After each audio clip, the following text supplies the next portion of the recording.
Welcome back to another episode of That's Business. Today's guest, Dr. Dana Braxton, PharmD, is a pharmacist and menopause wellness practitioner who helps women navigate menopause with clarity and confidence.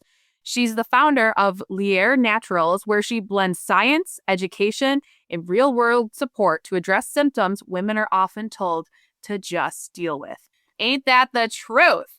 Dr. Dana, I'm so excited to have you on here. I'm excited to be here. We have a lot to talk about. Let's see if we'll get it all condensed, right? Before we dive into the greatness that is you, let's throw it back. I'm guessing growing up, you didn't grow up to say, I wanted to be a menopause expert. What did you want to be when you were growing up? No, I didn't start off at that. I didn't know very simple how much money could I have made if I knew that back then. I was suffering. Yes. Could I have saved myself? So, no. I knew I wanted to be in the medical field, and I knew I wanted to help people since I was a small child. I liked the chemistry piece of it. I was in the backyard playing in the sandbox to the age where my mother was like, Dana, why are you still playing? I was like, this is what I like to do. Love to mix, love to fix things.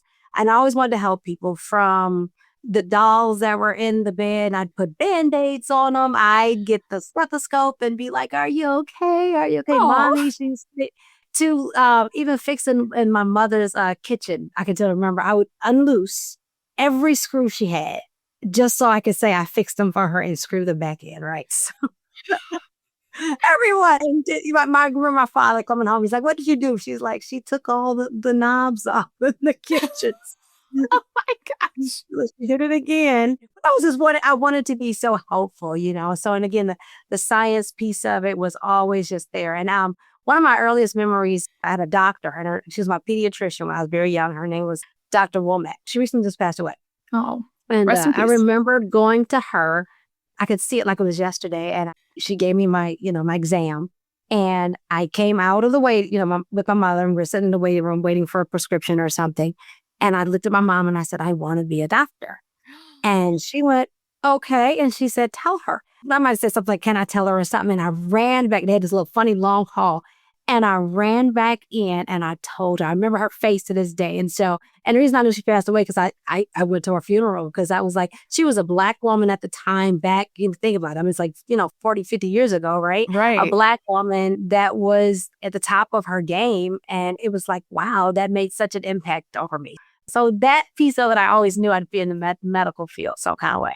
Oh, that's such a great story. And it is true. I mean, representation does matter with these situations, especially young women and women of color, of just like seeing someone doing that looks like you and acts like you. And so Where did we decide to major in chemistry and kind of go through high school loving science and everything? Or where do we kind of start our career off initially? Oh my goodness, it was horrible. It took me a very long time. I knew I wanted to do it, but like a lot of young girls, I was just so boy crazy, and I couldn't listen to my mom. I was rebellious. I was like, no, I'm not listening. I didn't go to school right away. I kind of floated for years, for quite a few, but I knew it was always something that I wanted to do. And when I was in my I was in my 30s, give or take, I got sick. I was diagnosed with multiple sclerosis. So that took me into the health and the holistic and the learning how to eat, what is good for my body, and exercise and that type of thing. And that took me kind of in that space of the natural piece of it. And then years later, I went back to school because I was like, okay, these jobs are awful. These 100,000 jobs are just awful. I'm not doing this for the rest of my life. And I was like, okay, I'm going back to, one of the jobs that I worked at was horrible. I worked at, I don't know if you're old enough to know, do you remember Rite Aid? Not Rite Aid. It was not Perry Drugs. Was it Perry Drugs? It was what used to be Rite Aid before Rite Aid, right? Yes, yep. It was a Perry, and I worked there, and I was moved into the pharmacy because I was a worker. I was just good, I was floating through the world, and my father was like, I didn't want to go to college. And he was like, well, you're going to do something. You can't just live here, And it's funny as I think about that now. But I was like, what? I can't just be a bum? Right. I can't be a bum? Are you serious? And so he was like, oh, no, you're going to go out and look for a job. And so I went and, put in my applications. Was walking. I remember just walking around putting applications. So I went there, the one that was closest to me. I met the guy that was in the pharmacy, and he liked me. And that same afternoon, evening, he gave me gave me a call and was like, "Hey, want to hire you?" I worked in the front. Then they moved me back to the pharmacy, and I was like, "Oh, I was hooked ever since." But again, still being a rebellious child, I just didn't go straight back. Again, a series of crazy other jobs, and finally, it ended up. I was like, "Okay, no more of this," and I went back to pharmacy school, and then put it Wow. all together. Yeah. And how at 17, 18 years old, you're supposed to decide what you want to do with the rest of your life is just still mind-boggling to me. I mean, your frontal lobe's not even fully developed. Like, what are we doing here?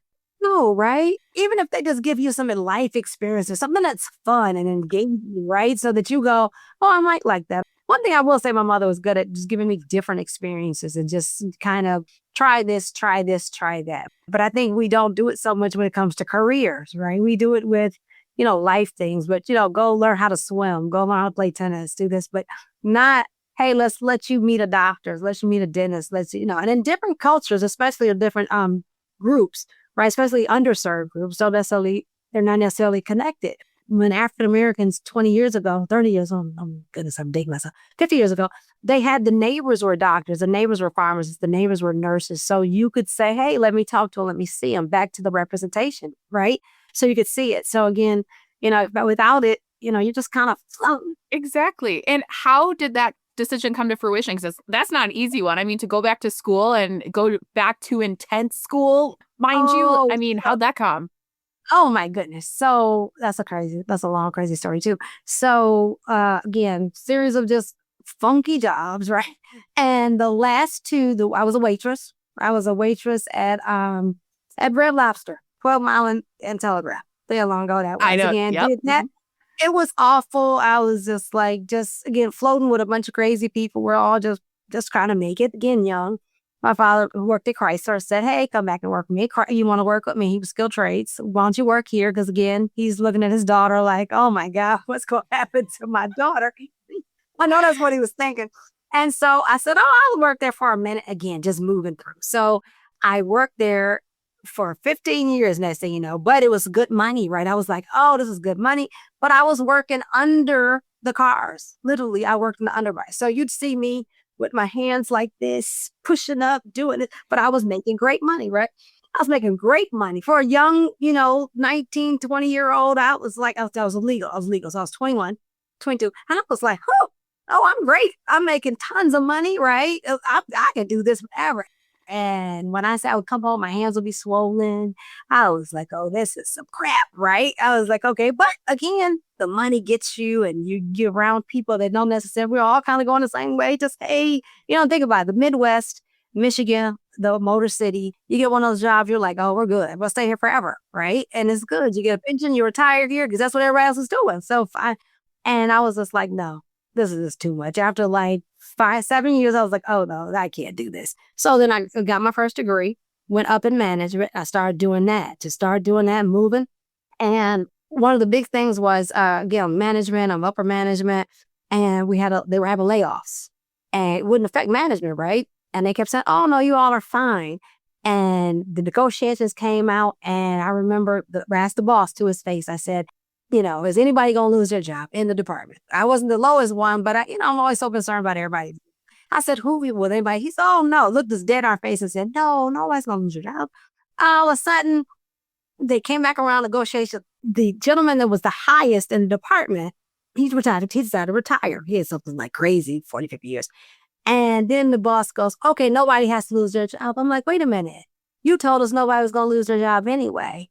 And come to find out, somebody would have lost their job if he didn't retire. And at that point, I realized that people will lie. They're going to look out for their best interest. Yep. And you have to do, is this where you want to be at a job that they'll look you in your face and lie to you? And I said, "No." I said, "At least if I'm going to do it, I'm going to lose my job, at least make it my decision." And I felt at that point, everybody else had control over my life except for me. So I decided right then and there, I went back to pharmacy school. I went and did a couple years while I was working at Chrysler. Again, I'd study at night, I'd work in the day, and got accepted into pharmacy school. And I tried to do both of them for a little while. That didn't work. And I left. I just had to make the decision. I left Chrysler, and that's when I was a pharmacist.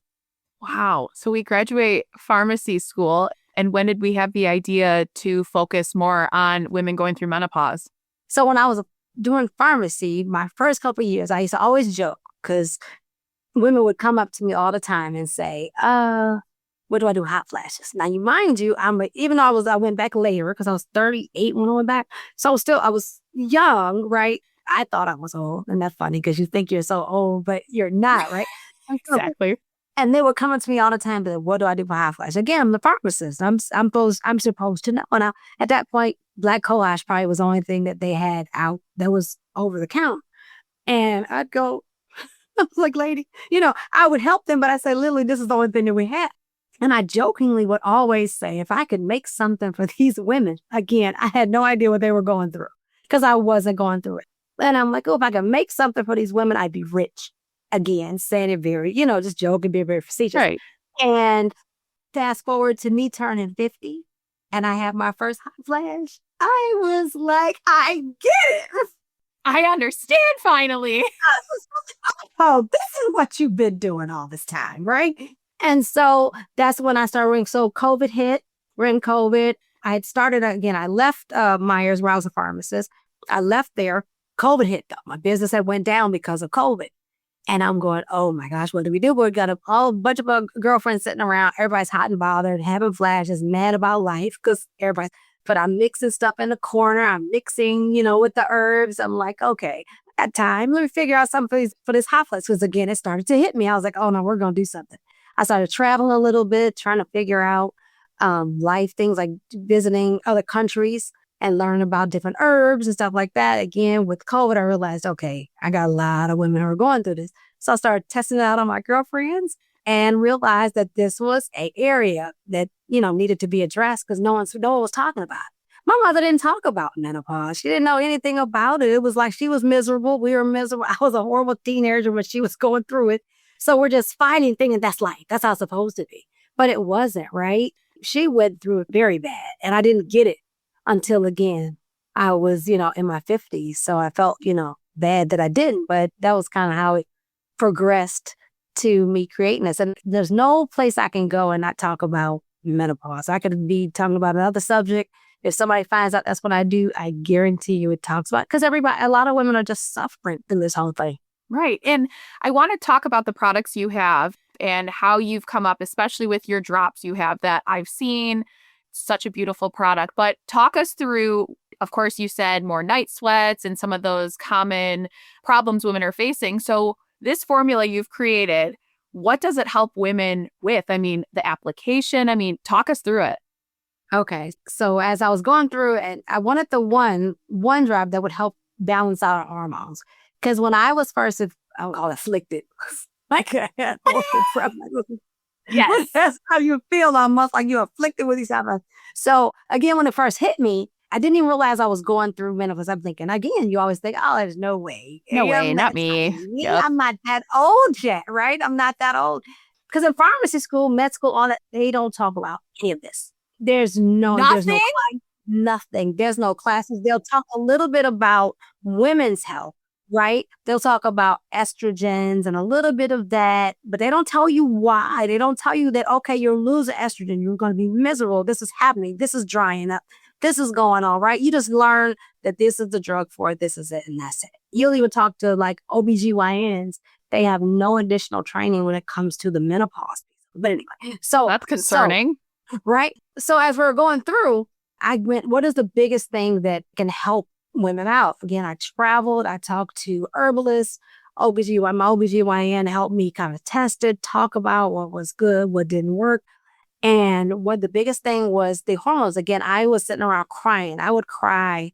When it first hit, again, I didn't realize what was going on. I'd come home for like 3 or 4 months. I would cry every day. I tried to go out, work out, and this, that. I was just crying. I couldn't figure out what was going on. I was snapping. I was this and I was like, this little balls, right? And then the flashes start coming. So it affects everybody a little differently. And I went, okay, what are the biggest things that are affecting women during this time? One was the hormone, the mood swings, the up and down, the hormones going, moving. So my main drop is menopause relief. It helps with, again, the hot flashes, the night sweats, the mood swings, the increase in appetite, the cravings, the just all over just feeling just funky, for a better term, right? But it gives you energy. so that I think mentally you can kind of calm all the noise down and go, okay, I feel better. And then once you feel just a little bit better, it's like anything else, right? It's like a snowball. It's like, okay, I can work out a little bit more. I can watch what I eat. I can, I'm not snapping. I feel better about life. And I think it just kind of, again, along with a good diet and good exercise, it just makes you feel like a totally different person. And that's all I really wanted for women, because they're suffering in silence. Because a lot of times we still have to go to work. We still have to take care of kids. We still have to do 100,000 things, put a smile on, figure it out for the end of the day when all this is happening. So I just wanted to alleviate a bit of that. The second thing I have is for sleep. Sleep is one of the biggest things that we don't get, especially during this time. You're going to have problems with women as we get older, period. The estrogen actually helps you sleep, right? So as it's going away, you'll have, if you talk to a lot of us, everybody's up at like 3 or 4 in the morning. 3 or 4 in the morning is the time that everybody wakes up. And like, it will be texting. Everybody's like, why is everybody sending texts at 3 or 4 in the morning?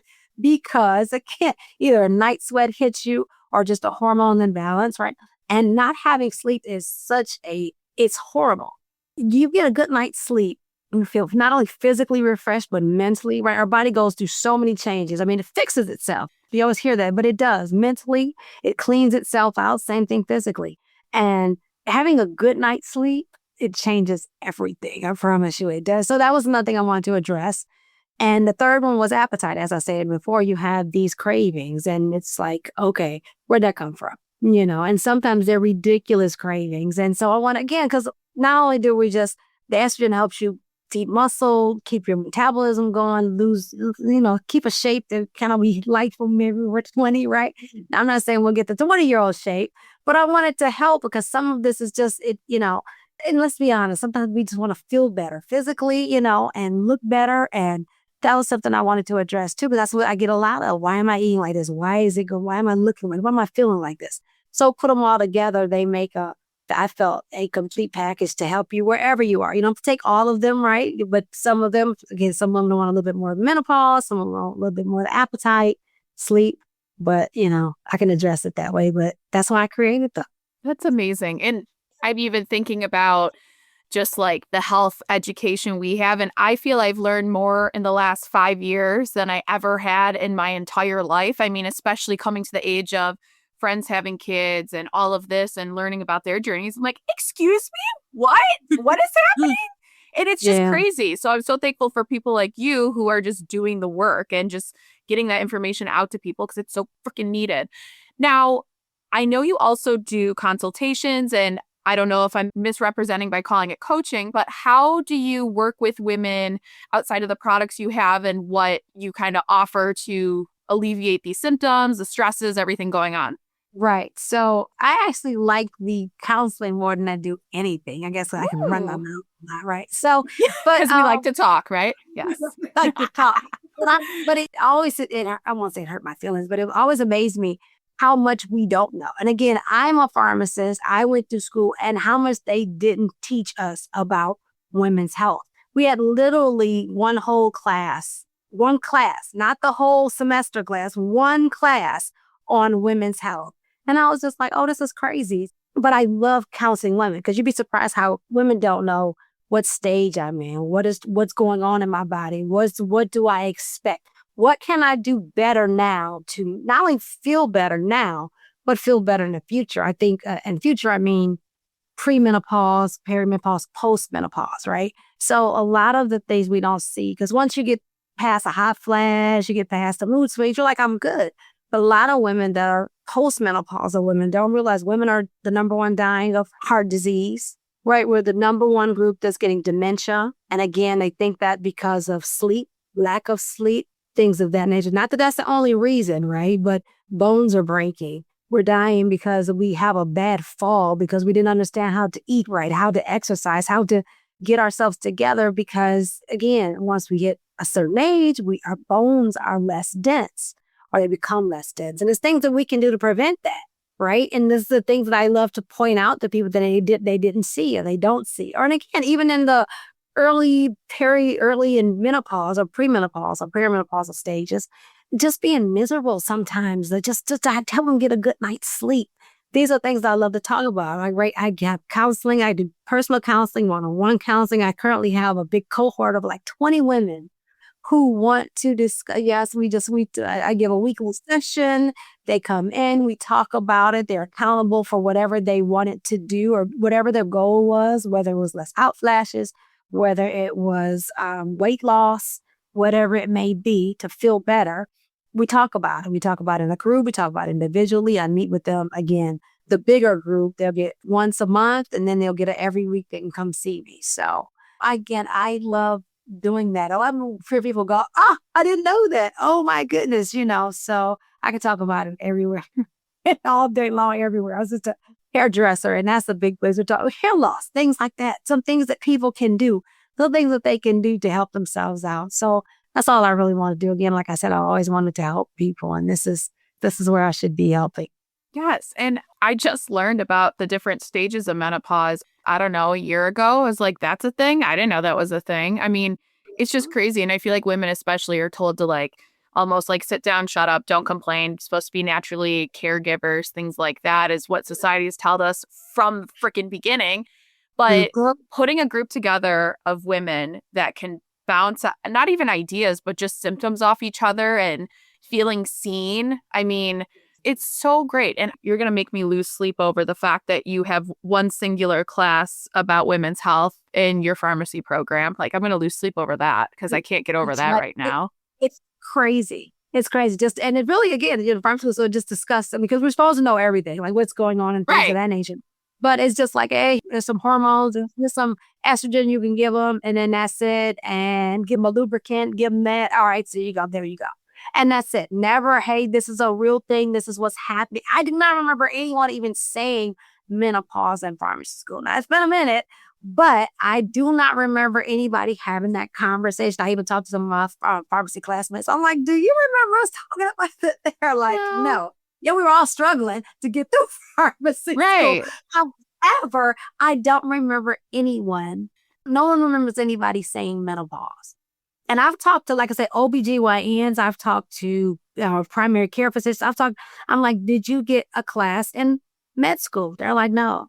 Do you might talk about it? No. Do you get additional training? Now, you would think OBGYNs would. And again, I understand they got a lot to go through. So I'm not saying this is all inclusive there. My OBGYN, fabulous, right? So, but a lot of them don't understand the whole menopause. I think they are now because it's so in our faces, more so, let's say, than it was, 10, 15 years ago. But a lot of them don't get additional training. They do not get additional training. There's a menopause society, and most of them are like, whatever. So, again, then, let on top of it, not saying, again, they're bad, but what about having a male, a male OBGYN, right? You can understand it to a certain extent.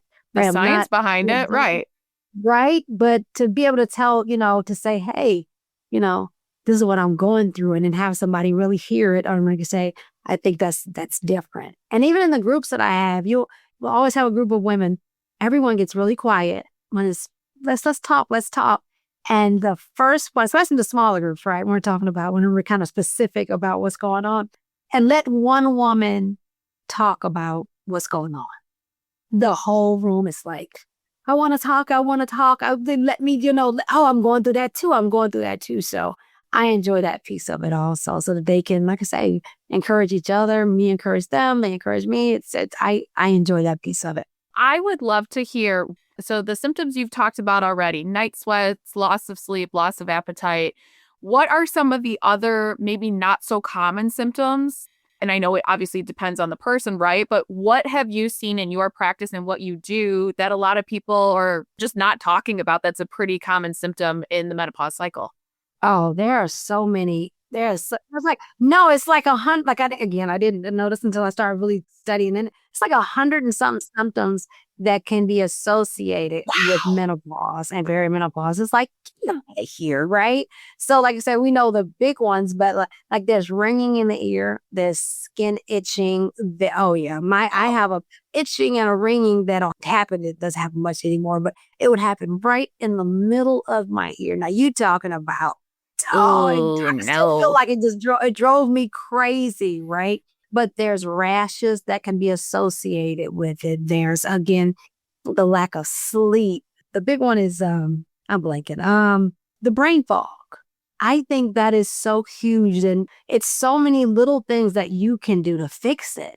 But brain fog, you'd be surprised at, like, because your brain, again, if you're not getting to sleep, your brain can't take the memories sometimes and even put them where they're supposed to go. Because that's what happens at night when you're supposed to sleep. Your brain is supposed to set those memories. Okay, it goes, this piece of the brain is going here. And it doesn't do that if you can't get enough sleep. So you're like, I can't remember that person's name. I can't remember that. And that's part of it. Could be just because of dehydration, excessive dehydration.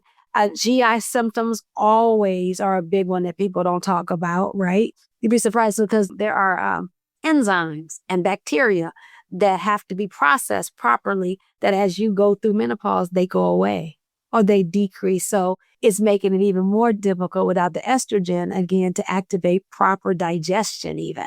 So, and then, like I said, if we're doing everything like we did when we were 20, you're like, oh, why is this different? Well, our bodies are different. And those are the things we just don't understand, that little things like that, like learning how to get the gut right, learning how to get our bodies right, between the food and the things that we think that we could still do at 20 and the losing of the estrogen, right? Our bodies just don't want to work the same, right? I mean, sometimes we damage our gut so bad because of the food and what we're not doing. It takes a minute to get everything back in order. And you're like, wow, I have one patient, she can't have any carbs. If she has like any carbs, she blows up. Like, I mean, she works out all day. I mean, she does the right thing. She, eats decent. She's working out with the weights. She walks. She does cardio. She does everything. But we had to figure out that it was her gut that's causing the problem, right? So we're working on getting it back to where it's supposed to be. Again, those are little things that you have no idea that you think it was associated with menopause, but it is. And again, everybody's a little different, and a lot of symptoms look like thyroid issues. A lot of, sometimes you're fat, heart's racing, you have palpitations a lot of times. So sometimes it looks like anxiety, looks like thyroid issues. So, but again, about 100 and so symptoms that they are associating with menopause. It's like, really? Can you pray? So lovely. It's great being a woman, isn't it? It's lovely. Yes. Now, you have shared such great insight so far. And as we wrap this up, what advice do you have for listeners? Oh my goodness. I would say, looking at as far as a business and even just a person, I would say, so I know it sounds really cliche, but surround yourself with good people. Like good people. You don't have tons of them. You're not going to have done, and realize that, everybody's not to be your bestie, right? But everybody has a little place. But surround yourself. I think that was the one thing that I didn't, because I was always around people that they weren't big thinkers. Or if they were big thinkers, but they didn't move. I think this is his name, Dan Pena, I think his name is. He's a billionaire. I think he's the trillionaire man, I think they call him. And he talked about moving fast and moving, right? Just getting it and moving and I think that was the one thing that once I felt like, okay. And again, I think also with the hormones, you feel like you're so stuck. That was another thing that I like doing for the women. They get unstuck, right? Because at about 50, 60, you get to that stage in life where you're like, okay, I have this much time left. I have this much time left. What am I going to do with it? And I think I see more women really, because once they, don't get me wrong, it's always so many things involved in this, but once they realize that, okay, I can do what I want with this time, or I'm going to maximize it, right? Getting this hormones in order and getting this life. And they want to live the best life they have, right? Yeah, once I get help you with the hot flashes and all this, and once that's over, it's like, you still want to live this great life, right? I don't want you dying from heart disease or bone breaking from bones, right? And I want you to live the best life that you can live, right? So I think, again, surrounding yourself with good people that celebrate you. And I think the other thing that I would say is, again, you're going to move fast. Oh, and trust yourself. I think for years, I didn't trust me. I didn't trust the ideas I had in my head. This idea was, again, 20 years earlier, but you listen to people and you listen to everybody else and not yourself. So I think if I'd have done all this earlier, you always go, oh, imagine where I would have been, right? But I always believe that God has, perfect place for me. So I'm at the perfect place I'm supposed to be. And I would say that was a big thing. Trust yourself and go. If you make a mistake, who cares? Who cares? I've had a couple businesses. They went down And then I got one the next day and it went up. You know what I'm saying? It was a success. So you have to make the mistakes. I learned more of the mistakes than I've done anything else in my life. So yeah, don't be afraid of the mistakes. I love that. You're amazing. You have provided such great insight. And thank you again for coming on. And for those of you listening, if you want to work with Dr. Dana, head to the show notes, follow her on all socials, and schedule consultations. And tune in again next week for another episode of That's Business.